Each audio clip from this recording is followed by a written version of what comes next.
இது ஃபர்ஸ்ட் மலேசியாவின் செய்திகள் உங்களுக்காக.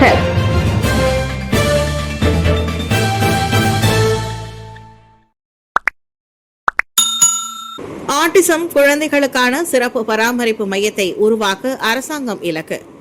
2027ஆம் ஆண்டுக்குள் ஒவ்வொரு மாவட்டத்திலும் ஆட்டிசம் எனப்படும் மதி இறுக்கம் உள்ள குழந்தைகளுக்கான சிறப்பு பராமரிப்பு மையத்தை உருவாக்க புறநகர் மற்றும் வட்டார மேம்பாட்டு அமைச்சு இலக்கு கொண்டுள்ளது. ஒவ்வொரு மாநிலத்திலும் குறைந்தது ஒரு பராமரிப்பு மையத்தை திறப்பதில் தொடக்கத்தில் கவனம் செலுத்தப்படுவதாக துணை பிரதமர் டாக்டர் அகமது சாஹித் ஹமிதி தெரிவித்தார். அடுத்த ஆண்டு மலாக்காவில் 3 பராமரிப்பு மையங்களை அமைக்க இந்த ஆண்டு தொடங்கியுள்ளோம். ஒரு மாநிலத்தில் ஒரு பராமரிப்பு மையத்தை உருவாக்குவோம். 2027ஆம் ஆண்டில் ஒரு மாவட்டத்திற்கு ஒரு மதி இறுக்கம் பிள்ளைகளுக்கான பராமரிப்பு மையத்தை உருவாக்குவோம் என்றார் அவர். அதன் தொடர்பில் அத்துறையை சேர்ந்தவர்களுடன் வரும் வியாழக்கிழமை நடத்தப்படவிருக்கும் 2026ஆம் ஆண்டு வரவு செலவு திட்டம் குறித்த கலந்துரையாடலும் அமைச்சு முக்கிய கவனம் செலுத்தும் அம்சங்களில் ஒன்றாகும் என்று புறநகர் மற்றும் வட்டார மேம்பாட்டு அமைச்சருமான டாக்டர் அகமது சாஹித் தெரிவித்தார். மித்ராவில் சீர்திருத்தம் வளர்ச்சிக்கான தெளிவான வெளிப்படையான திசையை கொண்டுள்ளது. இந்திய உருமாற்ற பிரிவு மித்ரா தற்போது வெற்றிகரமாக சீர்திருத்தப்பட்டு இந்திய சமூகத்தின் குறிப்பாக B40 குழுவின் வளர்ச்சிக்கு மிகவும் தெளிவான வெளிப்படையான மற்றும் ஆக்கப்பூர்வமான திசையை கொண்டுள்ளது. மித்ராவின் கீழ் செயல்படுத்தப்படும் ஒவ்வொரு திட்டத்தையும் ஒழுங்குபடுத்தும் மற்றும் கண்காணிக்கும் கடப்பாட்டை கொண்டுள்ள பிரதமர் ஸ்ரீ அன்வார் இப்ராஹிமின் தலைமையிலான மித்ரா சிறப்பு பணிக்குழுவும் நிறுவப்பட்டுள்ளதாக தொழில் முனைவோர் மற்றும் கூட்டுறவு மேம்பாட்டு துணை அமைச்சர் ஸ்ரீ ரமணன் ராமகிருஷ்ணன் தெரிவித்தார். மித்ரா தற்போது முன்பை விட சுதந்திரமாகவும் வெளிப்படையாகவும் தெரிகிறது. இது மித்ரா மீது மடானி அரசாங்கம் செயல்படுத்தும் உண்மையான சீர்திருத்தம். இதற்கு முன்னர் மித்ரா அல்லது செடிக் தொடர்பாக அரசாங்கத்திடம் இருந்து எந்தவொரு விளக்கத்தையும் நாம் கேட்பது மிக அரிது. ஆனால் மடானி அரசாங்கம் தற்போது மித்ரா தொடர்பான எந்த அம்சங்களையும் மறைக்கவில்லை. முன்பு போல் அல்லாமல் ஒவ்வொரு திட்டமும் அதன் வழி பயன்பெற்றவரின் பட்டியலும் மித்ரா வலைதளத்தில் இடம்பெற்றுள்ளன என்றார் அவர். நேற்று மேலவையில் 13வது மலேசிய திட்டம் தொடர்பான விவாதத்தை நிறைவு செய்து வைத்தபோது ரமணன் அவ்வாறு தெரிவித்தார். இந்தோனேஷிய ஆர்ப்பாட்டங்களில் மலேசிய மாணவர்கள் ஈடுபடவில்லை. இந்தோனேசியாவின் பல பகுதிகளில் நிகழ்ந்து வரும் ஆர்ப்பாட்டங்களிலோ அல்லது கலவரங்களிலோ இதுவரை எந்த மலேசிய மாணவர்களும் ஈடுபடவில்லை. இந்தோனேசியாவில் உள்ள மலேசிய கல்வி அலுவலகம் வழி தமது தரப்பு தொடர்ச்சியான கண்காணிப்பை மேற்கொண்டு வருவதுடன் மலேசிய மாணவர்களின் பாதுகாப்பை உறுதி செய்வதற்கான விஸ்மா புத்ராவுடன் நெருக்கமாக ஒத்துழைப்பை வழங்கி வருவதாகவும் உயர்கல்வி அமைச்சர் டாக்டர் ஜம்ரி அப்துல் காதிர் தெரிவித்தார்.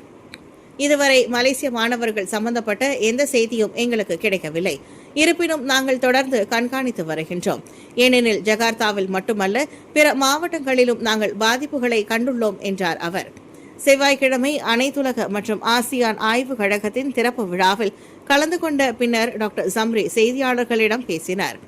மலேசிய கல்வி அலுவலகமும் மாணவர்களுடன் தொடர்பு கொண்டு அண்மைய தகவல்களை வழங்கி கலவரங்கள் ஏற்படும் பகுதிகளில் இருந்து விலகிக் கொள்ளுமாறு அறிவுறுத்தி வருவதாக அவர் விவரித்தார்.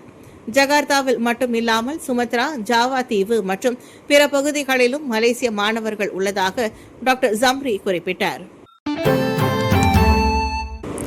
ரோட் டு கோல்டு திட்டம் சரியான தடத்தில் பயணிக்கிறது. உலக பூப்பந்து போட்டியில் தேசிய கலப்பு இரட்டையர் சென்தாங் ஜி தோ ஈவை தங்கம் வென்றதும் மகளிர் இரட்டையர் பிரிவில் பியர்லிதான் எம்தீனா வெள்ளி வென்றதும் ரோட் டு கோல்டு ஆர்டிஜி திட்டத்தின் சிறந்த அடைவு நிலைக்கான சான்றாகும். அரசாங்க ஒதுக்கீடுகள் வீண் விரயம் அல்ல, மாறாக அவை தேசிய விளையாட்டுத்துறையின் வளர்ச்சியை வலுப்படுத்தும் சிறந்த அடைவு நிலையாக பிரதிபலிப்பதாக இளைஞர் மற்றும் விளையாட்டு அமைச்சர் அன்னாயோ தெரிவித்தார். நிச்சயமாக ரோட் டு கோல்டு திட்டத்தை பொறுத்தவரை நாங்கள் மிகவும் மகிழ்ச்சி அடைகிறோம். ஏனென்றால் ஒவ்வொரு விளையாட்டாளரும் நாட்டிற்கான தங்கள் உறுதிப்பாட்டை வழங்க ஒப்பந்தத்தில் கையெழுத்திடுகிறார்கள். இது நாட்டிற்கான முதலீடு. எனவே அவர்கள் கையெழுத்திட்ட உறுதிப்பாட்டை பின்பற்றுகிறார்கள். 4 மாதங்களில் அதற்கான வெற்றியை நாம் கண்டுள்ளோம் என்றார் அவர். விளையாட்டு வெற்று பரிசு திட்டம் ஷகான் இன் தங்கம் வென்றவர்களுக்கு 20,000 ரிங்கிட்டும் வெள்ளி வென்றவர்களுக்கு 10,000 ரிங்கிட்டும் வழங்கப்படும் என அண்ணா மேலும் குறிப்பிட்டார். முன்னதாக ஞாயிற்றுக்கிழமை பாரிஸில் நடைபெற்ற உலக பூப்பந்து போட்டியில் தாங் ஜி ஈவை மற்றும் பியர்லி தீனா ஜோடிகள் மலேசியாவிற்கான பதக்கங்களை வென்று சாதனை படைத்துள்ளனர். பணியில் ஈடுபடும் அதிகாரிகள் மற்றும் உறுப்பினர்களுக்கான பாதுகாப்பு முயற்சிகள் சீரமைக்கப்படும். அரசு தலைவர்கள் மற்றும் பிரமுகர்களின் பாதுகாப்பை பராமரிக்கும் பணியில் ஈடுபட்டுள்ள அனைத்து அதிகாரிகளின் உறுப்பினர்களும் பணியின் போது தங்களின் தயார் அம்சத்தை மேம்படுத்திக் கொள்ள அதற்கான பாதுகாப்பு பயிற்சிகள் சீரமைக்கப்படும். பேராக் மாநில அளவிலான தேசிய தின கொண்டாட்டத்தின் போது பேராக் சுல்தான் நஸ்ரின் ஷாவை பெண் ஒருவர் அணுகிய சம்பவத்தை தொடர்ந்து இந்நடவடிக்கை மேற்கொள்ளப்படுவதாக தேசிய போலீஸ் படை தலைவர் டத்தோஸ்ரீ முகமது காலிட் இஸ்மாயில் தெரிவித்தார். அரண்மனை மற்றும் அரசாங்க தரப்புடன் பணிபுரியும் அனைத்து அதிகாரிகளையும் நெறிப்படுத்த பாதுகாப்பு பயிற்சியை மேம்படுத்த வேண்டும். பின்னர் சிறப்பு நடவடிக்கை பிரிவு மற்றும் சிறப்பு படையின் கூறுகளையும் இதில் சேர்க்க வேண்டும் என்றார் அவர். சம்பவத்தின் போது அலட்சியமாக இருந்ததற்கான கூறுகளை அடையாளம் காண சம்பந்தப்பட்ட அதிகாரிகளின் மற்றும் துணை உறுப்பினர்கள் மீது நேற்று போலீஸ் கட்டொழுங்கு விசாரணை தொடங்கியது. தாய்லாந்தில் துப்பாக்கியுடன் கைதான மலேசிய ஆடவரின் கூடுதல் தகவல்களை போலீசார் திரட்டுகின்றனர். கடந்த சனிக்கிழமை தாய்லாந்தில் சொங்லாவில் அந்நாட்டின் அதிகாரிகளால் துப்பாக்கியுடன் கைது செய்யப்பட்ட மலேசிய ஆடவர் குறித்து போலீசார் கூடுதல் தகவல்களை திரட்டி வருகின்றனர்.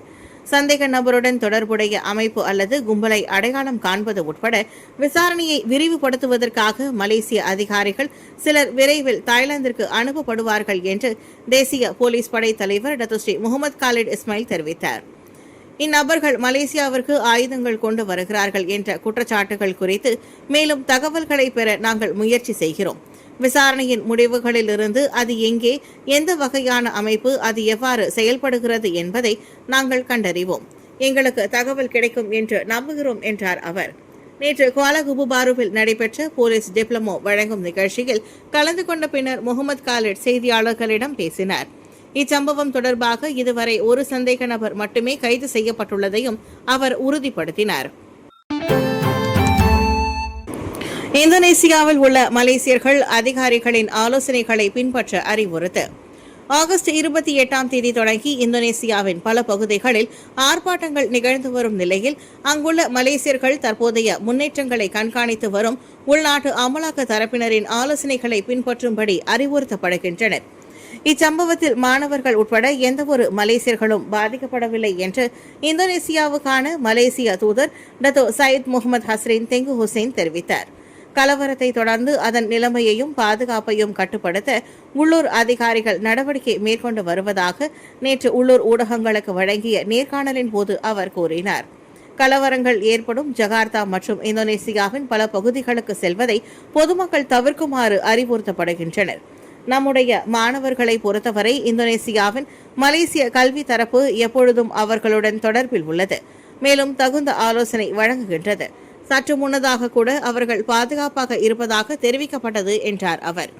இதனிடையே இந்தோனேசியாவுக்கு செல்ல விரும்பும் மலேசியர்கள் தகுந்த ஏற்பாடுகளை செய்து வைத்துக் கொள்ளுமாறும் சயிட் முகமது அறிவுறுத்தினார். டிக்டாக்கின் உயர் நிர்வாகத்தினர் புக்கிட் அமானுக்கு அழைப்பு. சமூக ஊடக தளமான டிக்டாக்கின் உயர் நிர்வாகத்தினர் வியாழக்கிழமை புக்கிட் அமானுக்கு அழைக்கப்பட்டுள்ளனர். அத்தளத்தில் போலீஸ் செய்திகள் பரவுவது குறித்து போலீஸ் தரப்பினருக்கு ஒத்துழைப்பதில் அந்நிறுவனம் தாமதித்ததை தொடர்ந்து அந்நடவடிக்கை மேற்கொள்ளப்படுவதாக தொடர்பு அமைச்சர் டத்தோ ஃபாமி ஃபாட்சில் தெரிவித்தார். பிடிஆர்எம்முக்கு தகவல்களை வழங்குவதில் டிக்டாக் மிகவும் தாமதமாக செயல்படுவதால் டிக்டாக்கின் சிஇஓ ஷோ ஜி சியூவை அழைத்து இது ஒரு குற்றம் என்றும் உங்கள் நிறுவனம் மிகவும் தாமதமாக செயல்படுவதாக தெரிவிக்க வேண்டியிருந்தது. எனவே இப்போக்கை எங்களால் பொறுத்துக்கொள்ள முடியாது. ஆகவே இன்று புக்கிட் அமானில் ஒரு தொடர்பில் கூட்டம் நடைபெறும் என்றார் அவர். நேற்று கோலாலம்பூரில் 2025 ஆண்டு ஏஐ கிராண்ட் பிரிக்ஸ் மாநாட்டில் கலந்து கொண்ட பின்னர் செய்தியாளர்களிடம் ஃபாமி அவ்வாறு தெரிவித்தார். அது மட்டுமின்றி தங்கள் தளத்தில் ஒழுக்கக்கேடான உள்ளடக்கத்தை பரப்புவது குறித்து விளக்கம் அளிக்க மெட்டா பிளாட்ஃபார்ம்ஸ் நிறுவனமும் அழைக்கப்படும் என்றும் அவர் குறிப்பிட்டார். ஷம்சுல் ஹரிஸின் 2வது பிரேத பரிசோதனை அறிக்கையை போலீசார் இன்னும் பெறவில்லை. யூடிஎம்மின் பலபாஸ் பயிற்சியாளரான ஷம்சுல் ஹரிஸ் ஷம்சுடின் மீதான 2வது பிரேத பரிசோதனையின் அதிகாரப்பூர்வ அறிக்கையை தமது தரப்பு இன்னும் பெறவில்லை என்று தேசிய போலீஸ் படை தலைவர் டத்தோஸ்ரீ முகமது காலிட் தெரிவித்தார். இதுவரை நாம் கேள்விப்பட்ட தகவல்கள் முற்றிலும் செவிவழி செய்தி மட்டுமே. போலீஸ் தரப்பு முறையாகவும் முழுமையாகவும் விசாரிக்க வாய்ப்பு கொடுங்கள். விசாரணையின் முடிவுகள் எதுவாக இருந்தாலும் நாங்கள் அதை முன்வைப்போம் என்றார் அவர். ஷம்சுல் ஹரிஸின் இரண்டாவது பிரேத பரிசோதனை கடந்த சனிக்கிழமை மேற்கொள்ளப்பட்டது. அதே நாளில் அவனது உடல் மீண்டும் கம்போங் ரின்சிங் உலு இஸ்லாமிய மையத்து கொள்ளையில் அடக்கம் செய்யப்பட்டது.